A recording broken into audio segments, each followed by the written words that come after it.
So, welcome to the Hearth. And this is our Hearth conversation with Kate White, Kristin Sipley, Eileen Sendrey, and myself, Alison Greene-Barton. And today we're talking about the sentient being and sentience.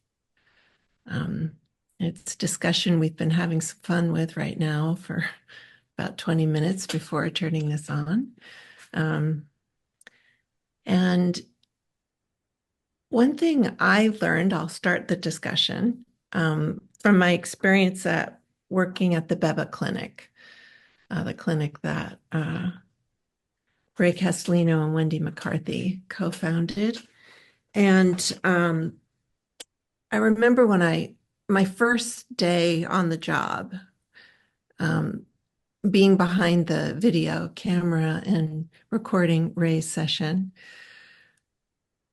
And I kept experiencing so much movement, and it felt like crying through the whole session and so uneasy, as if I was turning on and turning off at the same time. It was just this bizarre back and forth feeling inside myself.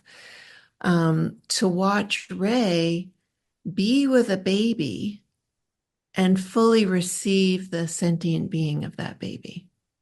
I have such a deep imprint from being born in 1956, and with Dr. Spock's influence that we don't feel when we're born.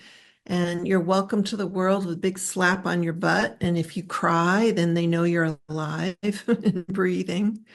And it to be treated as if you have no feeling because you're not going to remember this.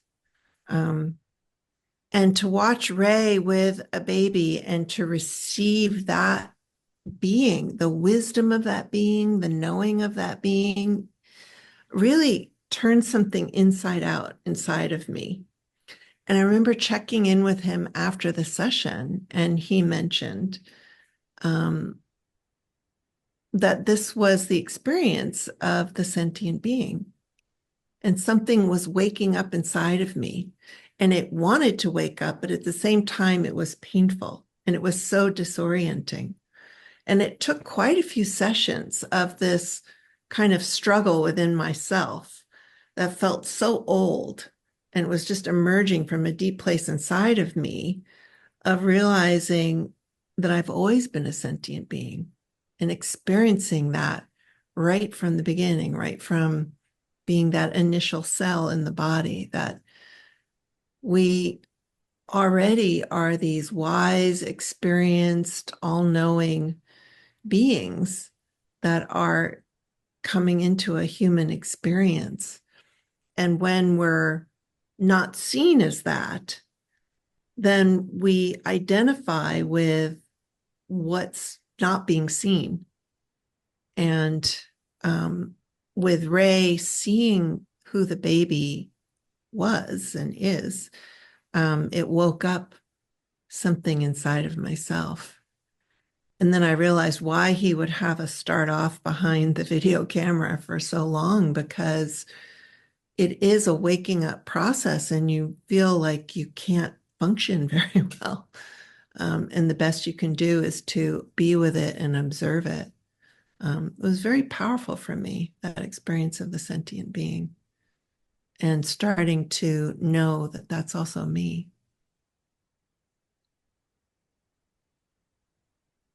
Allison, as you're speaking, will you complete? Yes, I am complete. Thank you. So, as you were speaking about that sentience, it makes me think of an experience I had when I was in the training to learn this work. And I was working as a body worker. That was my profession. And a woman came in. She was a NICU nurse, a neonatal ICU nurse. And we started talking about all that I've learned. And I was talking about experiences of trauma and how those live in the body, and the experience of a hospital birth, and the experience of the NICU. And at the end of the session, we'd had a conversation, and she wasn't somebody who was my regular client. She was with me for one session. And there was kind of this question of like, what do I do with this? I can't remember her exact question, but I remember answering to her that if the single thing you get out of this conversation that we had is that that baby is a sentient being having an experience, recording memories, then you will see and treat that baby in a completely different way. And something in you will arise. There'll be your own wisdom, even without training. So this isn't just something that you have to do a multi-year training and apprenticeship, but if we can just see that babies are sentient beings, that our whole way of relating to babies has the possibility to have really different ways of interacting.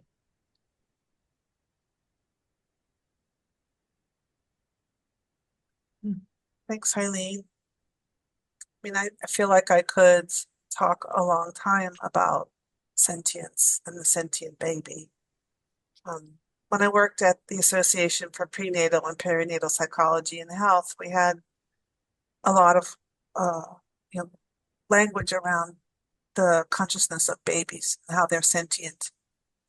And so when I met John Chitty, he was big on talking about the sentience of babies. And he would say they're super sentient and super perceptive. So what does sentient mean? And it means sensory and perceptive. It's a blend of those two words. At least that's my understanding. And babies are super sentient, super perceptive, super sensory, which is just the opposite of what they assumed so much about babies. They assumed they didn't feel and taught them as treated them as non-feeling. And so some of the stories I'll tell about John and his interactions with babies, but also my own research, and seeing that babies are, even in the womb, sentient and perceptive and can sense, and even beyond the edges of their environment, their mother, the birthing parent, gestational parent. So I talk to babies when they're in the womb, and we work on the parent connecting, knowing that their baby is listening. So yeah, I like to teach parents, but also whole audiences about the possibilities of what happens when you see babies in this way. Your story very much touches me, and yours too, Alice, because I feel like helping people get who they really are. And I liked what you said earlier about not being seen for all of who we are. And then we come into contact with these layers of experience, and it's not just all trauma. It's our families and the things that we learn. We think that we are these layers when we're really something deeper. And I'll quote Jaap van der Wal, who, is very funny and irreverent, as you all know, but also deeply spiritual.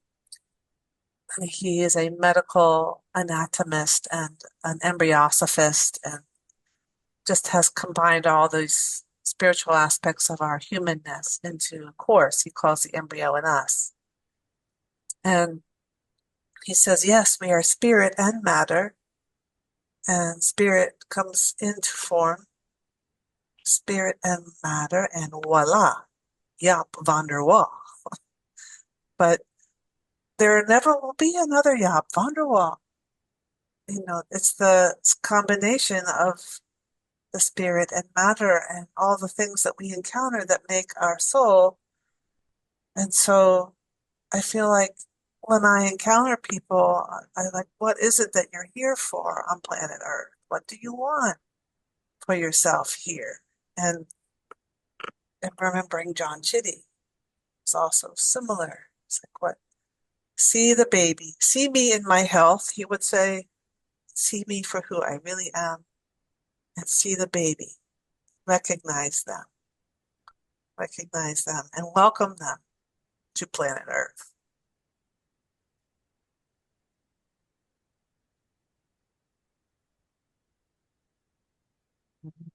So beautifully said. I can feel myself just wanting to take in what's already been shared.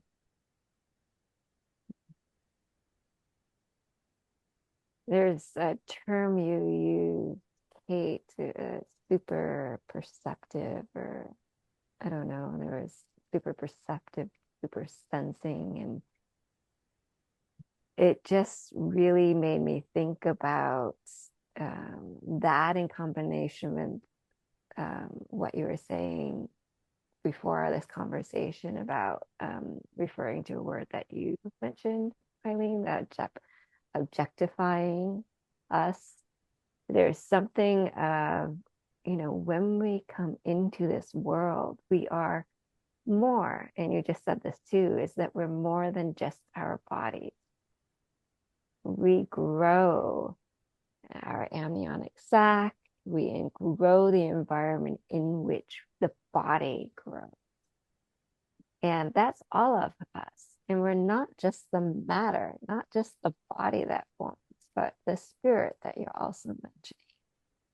And I think what all of you are mentioning in some way, it's like, can we recognize that? Or that's the invitation. Can we recognize who is in front of us, whether it's a little one or us as adults, that we are sentient beings that are beyond just this human form. And I think it's such a powerful thing, what we see, what we can perceive, what we are. And you mentioned John Chitty, and one of the things he used to always like saying to little ones is, I know who you are, I know where you come from, and I know why you're here. It's not a knowing from here, but it's a recognition that is so deep and beyond our knowledge that we think about. It's the recognition of, oh, I know you. I know that you came from someplace other than here and beyond this body. And I know that you're here for a reason, even if I might not know what that is.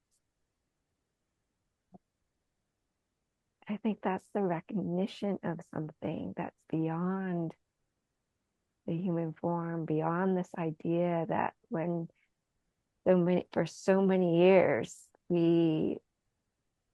there wasn't a belief that babies could feel anything, that it was an object. It was a being to be born. It was, there was no feeling or sensing or understanding of who it was, who's there, and all the projections as parents or as our society of who each person should be. Excuse me, should be. I get choked up on just that. But of who we, other people think we should be, as opposed to discovering who they are. And so I'm loving the discussion so far. So, sentient beings, what does that mean? And what is that inviting us if we consider that?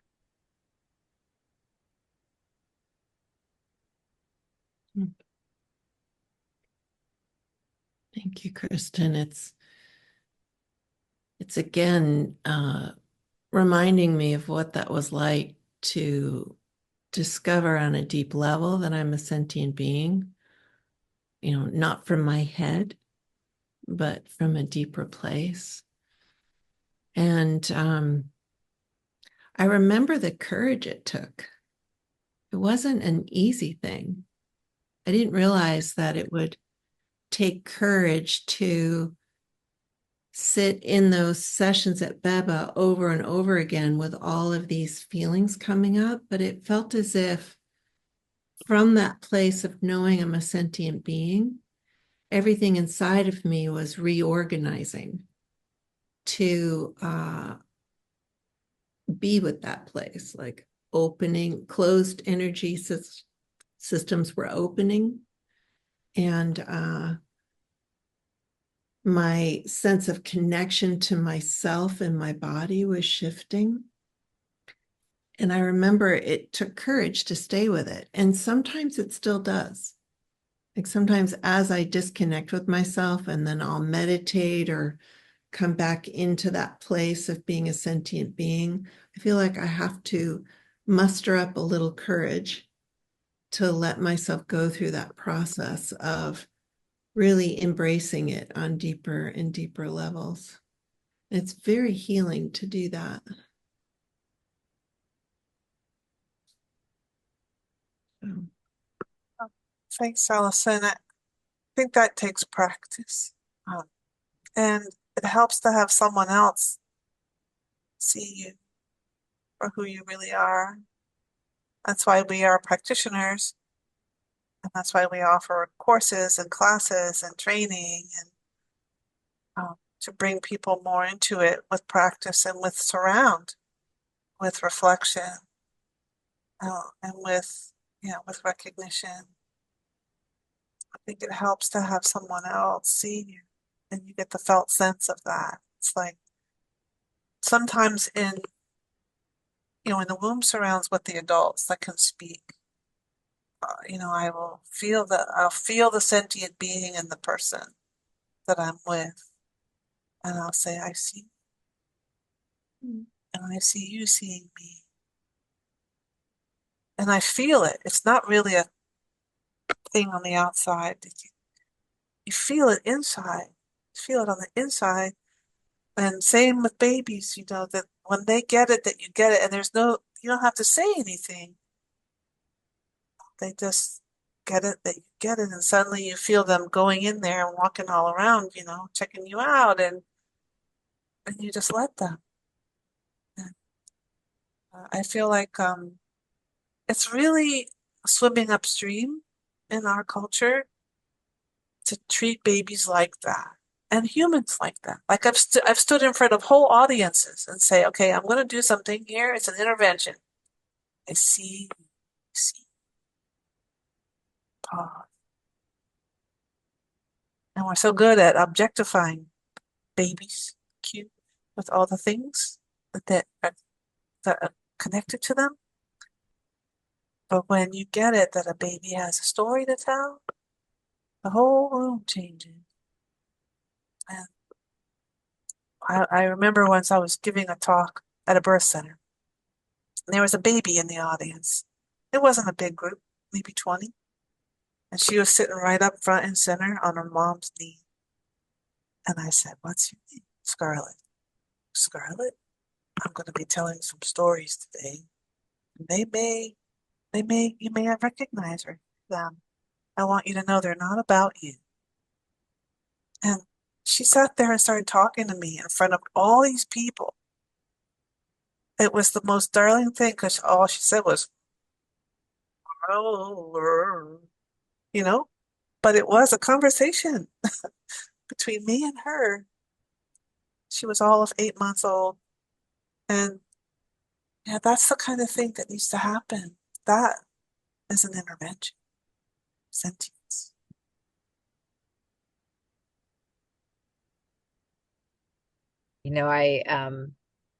As I'm listening to you all, thanks, Kate and Allison and Kristin.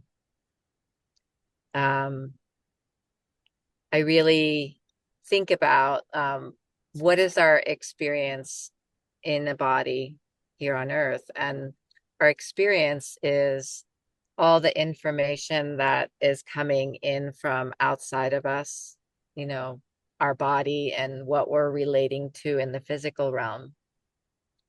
But all of that information is coming together with what one of my teachers calls the realizable dimension, the impulses and the energies and the understanding that comes together with the information from the outside and creates understanding and a whole different way of being in the world.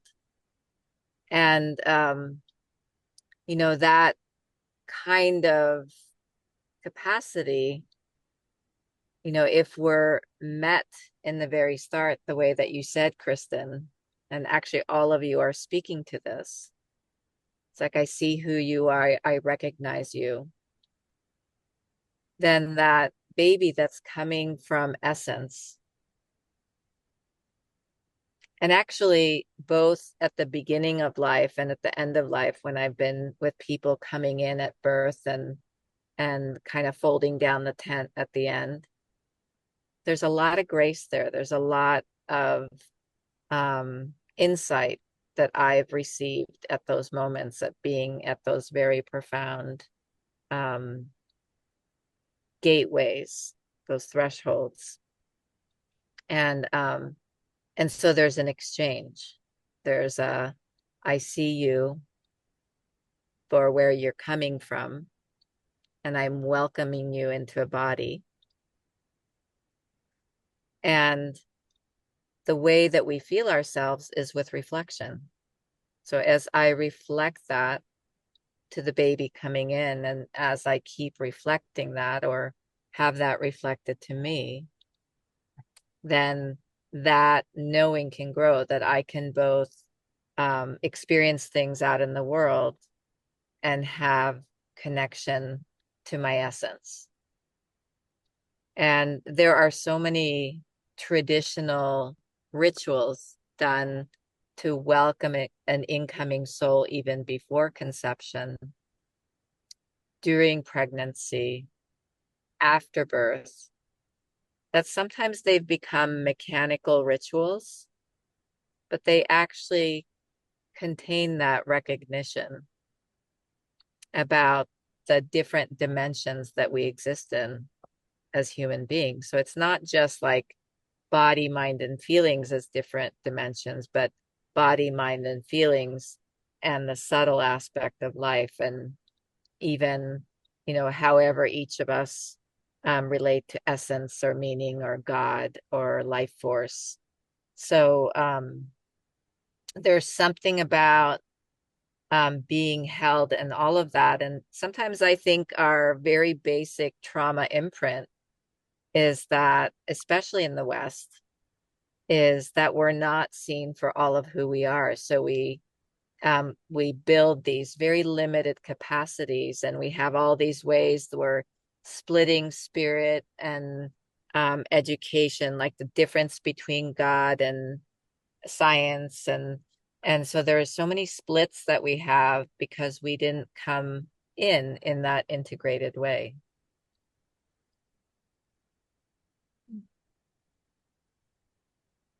Such a fascinating discussion. Mm-hmm. I feel like we could go in so many different directions with it. I'm liking what you're saying right now, Eileen. There's a way in which I often talk about the concentric circles where, I don't know, somehow that's coming in right now of what we're saying, whether you talk about intelligence or spirit or however people relate to it, there's something that happens that organizes in such a way that from the field, something emerges.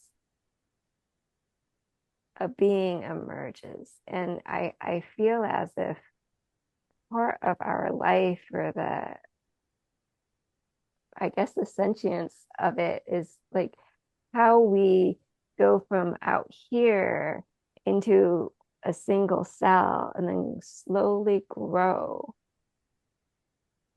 so that we are moving and in touch with more and more things and being recognized each part of the way. I mean, I like you just bring in like the rituals or the different ways, different cultures acknowledge different steps of our growth in coming out and connecting more and more to each field as we grow, till the point where at the end of life it's a growing out, or another yop. You talk about yop talks, it's another birth. We're being birthed and dying many, many times throughout our life, through different stages of our life. And how are we recognizing that for ourselves and in each other throughout that entire journey?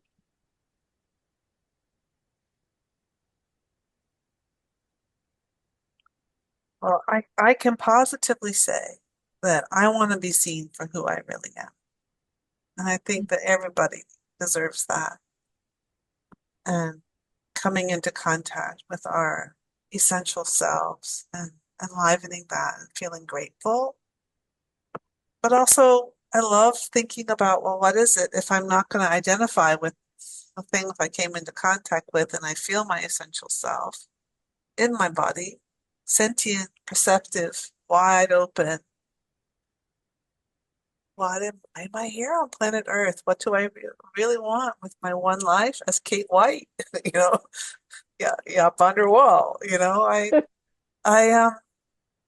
I so identified with my layers of challenges, you know, most of my life. So I feel like I wasted some time, which is why I'm a passionate educator about all of this.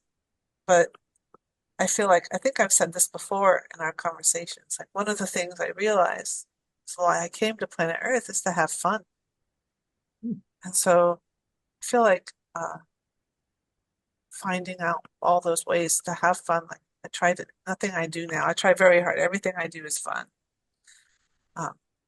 And so really helping people get it, that they have these layers, that they can come into relationship with them.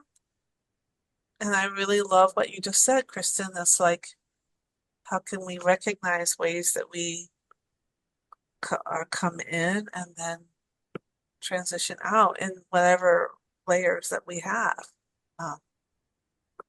Not every one of those transitions is filled with the grace that you speak of, Eileen, but I feel like they can be.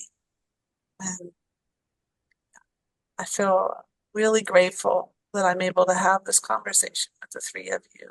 And we can sort of bring this light forward much more if I help people understand our inherent sentience and our sensitive natures and all the things that are possible when we live from that place.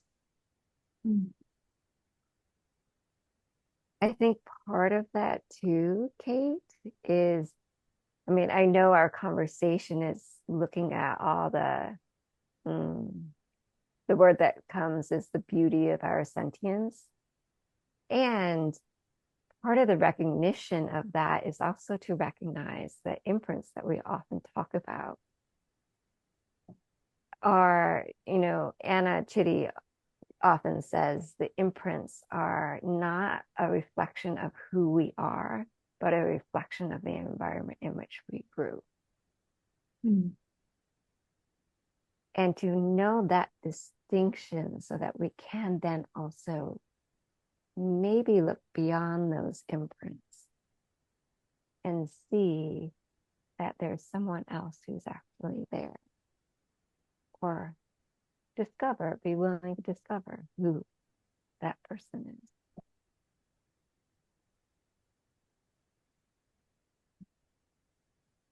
is. I feel very touched by what each of you are saying, and I know in my own life how much I've benefited from knowing that I'm more than my imprints. And I know how much other people benefit when each of us holds that space that they are more than their imprints. And it often takes another human, another person, to have that insight, to be able to reflect that back to you. so that that part of you can wake up and realize, oh, it's okay to be me. I don't have to be what's being projected onto me or objectified of me. I'm different than that. I can be my uniqueness. I can create my own experience, my own life. I mean, a lot wakes up from that, of rather trying to be something from the outside. It feels like the fountain flow comes up from the inside to just be who you are.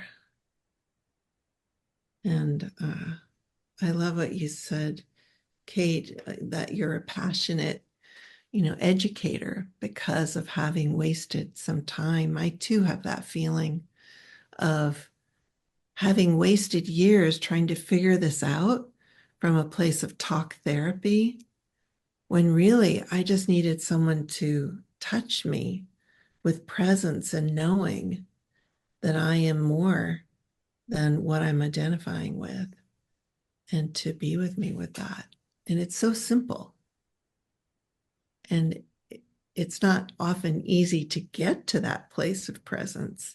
But once you're there, it's very easy. It's a wonderful experience. And so the conversation for me is a reminder that I'm free. I'm not my imprints. I'm actually me, whoever that is. And I can just be with the expression of that moment to moment.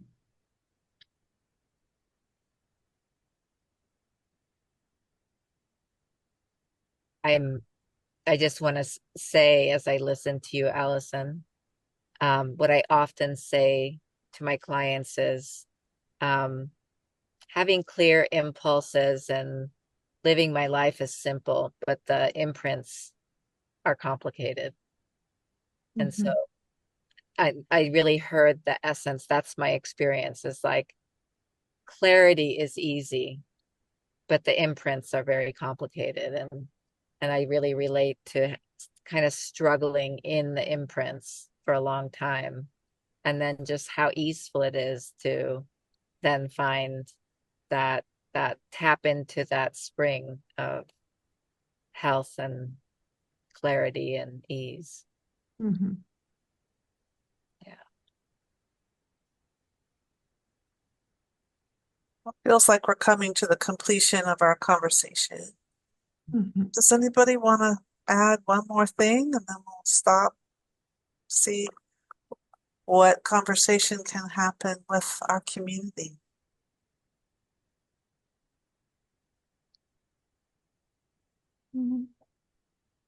Feels complete. I'm looking forward to this conversation with the community. Yeah. Okay. We'll see you there. See you there.